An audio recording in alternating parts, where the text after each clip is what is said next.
നമസ്കാരം, തടൈ ന്യൂസിലേക്ക് സ്വാഗതം.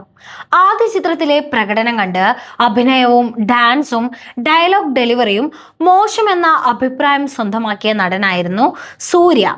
തമിഴിലെ സീനിയർ നടനായ ശിവകുമാറിന്റെ മകൻ എന്ന ലേബലിലെത്തിയ സൂര്യയ്ക്ക് കരിയറിലെ ആദ്യകാലം അത്ര എളുപ്പമായിരുന്നില്ല. എന്നാൽ വിമർശിച്ചവരെ കൊണ്ട് തന്നെ മികച്ച നടനെന്ന് പറയിപ്പിക്കാൻ സൂര്യയ്ക്ക് സാധിച്ചിട്ടുണ്ട്. എപ്പോഴെല്ലാം തന്നെ പലരും വിമർശിക്കുന്നുവോ അതിനെയെല്ലാം മറികടന്ന് തിളങ്ങുന്നത് സൂര്യയ്ക്ക് പുതിയ കാര്യമല്ല. അതിന്റെ ഏറ്റവും പുതിയ ഉദാഹരണമാണ് കറുപ്പ്. കരിയറിലെ ഏറ്റവും മോശം സമയത്ത് ഒട്ടും ഹൈപ്പില്ലാതെ തിയേറ്ററുകളിലെത്തിയ ചിത്രം ചരിത്ര വിജയമാണ് സ്വന്തമാക്കുന്നത്. വേൾഡ് വൈഡായി 250 കോടിയിലേറെ നേടിയ ചിത്രം തമിഴ്നാട്ടിലും മികച്ച കളക്ഷനാണ് നേടിയത്. തമിഴ്നാട്ടിൽ നിന്നും മാത്രം 130 കോടിയിലേറെ നേടി കരിയറിലെ ഏറ്റവും വലിയ ഹിറ്റായി മാറിയിരിക്കുകയാണ് കറുപ്പ്. ഇതിനു പിന്നാലെ തമിഴ്നാട് തിയേറ്റർ ഉടമകളുടെ വാക്കുകളും ഏറെ ശ്രദ്ധ നേടുകയാണ്. കഴിഞ്ഞ ദിവസം സംവിധായകൻ പാണ്ഡ്യരാജ് നൽകിയ അഭിമുഖത്തിനിടെയാണ് ഈ വിവരം പുറത്തു വരുന്നത്.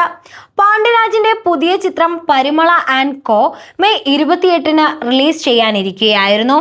എന്നാൽ തമിഴ്നാട്ടിലെ തിയേറ്റർ ഉടമകളുടെ അഭ്യർത്ഥന മാനിച്ച് തങ്ങൾ റിലീസ് തീയതി മാറ്റുകയാണെന്ന് പാണ്ഡ്യരാജ് അറിയിച്ചു.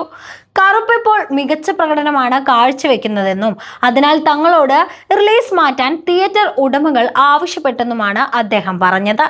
പാണ്ഡ്യരാജിന്റെ വാക്കുകൾ സോഷ്യൽ മീഡിയയിൽ വൈറലായിരിക്കുകയാണ്. വിജയ്, അജിത് എന്നിവരെ പോലെ വലിയ ഫാൻ ബേസ് ഇല്ലെങ്കിലും പ്രൈം ടൈമിൽ സൂര്യ ചെയ്തു വെച്ച സിനിമകളും അതിന്റെ റിസൾട്ടുമാണ് ഈ സ്വീകാര്യതയ്ക്ക് പിന്നിൽ. കരിയറിലെ ഏറ്റവും വലിയ ഹൈപ്പിലെത്തിയ കങ്കുവയ്ക്ക് വലിയ വിമർശനമാണ് ലഭിച്ചത്. തങ്ങൾക്ക് വലിയ നഷ്ടം സമ്മാനിച്ച സിനിമകളൊന്നായി കങ്കുവ മാറിയെന്നായിരുന്നു തിയേറ്റർ ഉടമകൾ അഭിപ്രായപ്പെട്ടിരുന്നത്. അന്ന് മോശമായി സംസാരിച്ച അതേ തിയേറ്റർ ഉടമകൾ ഇന്ന് സൂര്യ കാരണമാണ് തങ്ങൾ പിടിച്ചു നിൽക്കുന്നത് എന്ന് പറയിപ്പിച്ചത് അങ്ങേയറ്റത്തെ ഹീറോയിസമാണെന്ന് പലരും അഭിപ്രായപ്പെടുന്നു. കരിയറിലെ മോശം സമയത്തും കൂടെ നിന്ന ആരാധകർക്ക് വലിയ സന്തോഷമാണ് സൂര്യയുടെ ഈ തിരിച്ചുവരവിലൂടെ ലഭിക്കുന്നത്. കറുപ്പിന്റെ വിജയത്തോടെ തമിഴിലെ തന്റെ സ്ഥാനം സൂര്യ വീണ്ടെടുത്തിരിക്കുകയാണ്.